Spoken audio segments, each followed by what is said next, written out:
Hi, everyone. Let's talk about sex.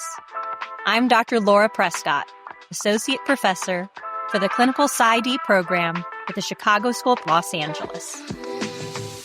As Rihanna says in her song, S&M, "Sticks and stones may break my bones, but chains and whips excite me." Many of you have heard either this song or have heard something about BDSM, but may either be curious or may have heard some things that are a little misleading or may just want to know more. So today is kind of dedicated to basics and helping you understand a little bit of fundamentals to get you started with BDSM. The first thing to note is that the acronym BDSM is really 3 mini acronyms in one.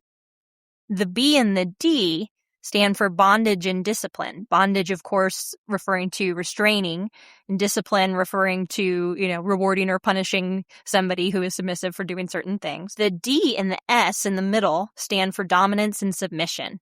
So, of course, dominance having power over one, controlling someone, and submission being controlled or having someone dominate or having power over you. The S and the M at the end stand for sadism and masochism. Sometimes it can also stand for slave and master, but usually it stands for sadism and masochism. And the sadism is with regards to liking causing pain to others. The masochism is liking it when someone causes pain to you. So BDSM can actually include a wide variety of things. It's not just about beatings or floggings or that kind of stuff, but even things that you may not think about. For example, many people have tried blindfolds. That counts. Or handcuffs, handcuffing somebody to the bed or making sure that they can't always move. That counts, like BDSM. It's also called kink, and people who practice it also like to call themselves kinky.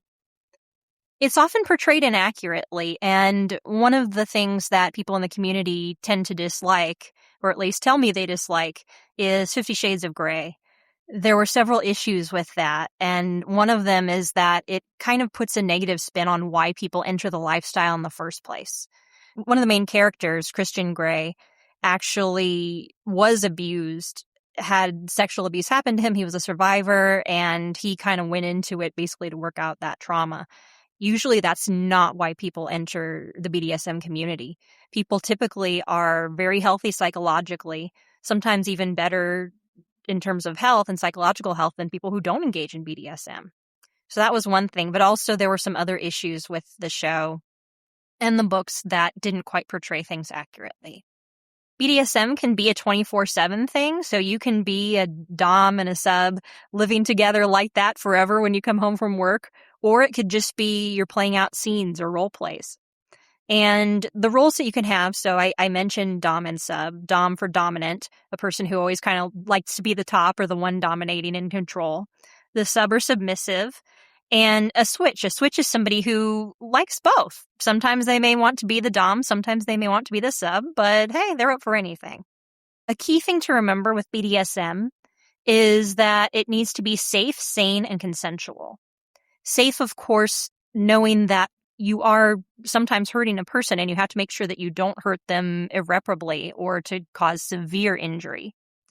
Sane, again, the opposite of what some portrayals say, you really should be psychologically healthy to engage in this. And consensual, that's a huge, important component. You don't want to force this on somebody who doesn't want it. And actually, when you do, that can become something that's clinical territory, that can become a diagnosis, can become unhealthy. So make sure to always practice with somebody who is consenting. Typically, people who want to engage will start by doing a contract or negotiation. Here's the things that you want to do in a scene, or here's the things that you definitely never want to do. Here's the boundaries you have. Here's the fantasies you have. Really get all that laid out first. And sometimes people really do have a contract for this. Also have a safe word. The best kind of a safe word is something that's not like stop or don't, something that won't normally come up during a role play, like pineapple. I keep on seeing this funny meme going around that says your safe word should be meatloaf because you'd do anything for love, but you wouldn't do that.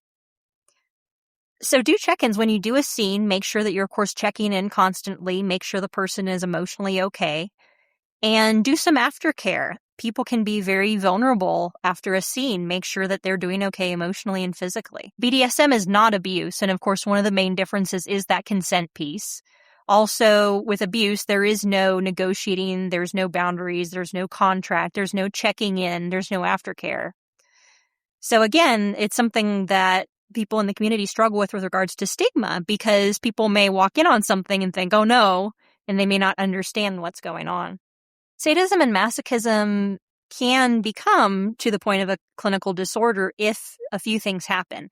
One is obviously if you're doing it with somebody who's not consenting, but another is if it causes clinically significant distress or if it causes significant impairment in functioning in relationships.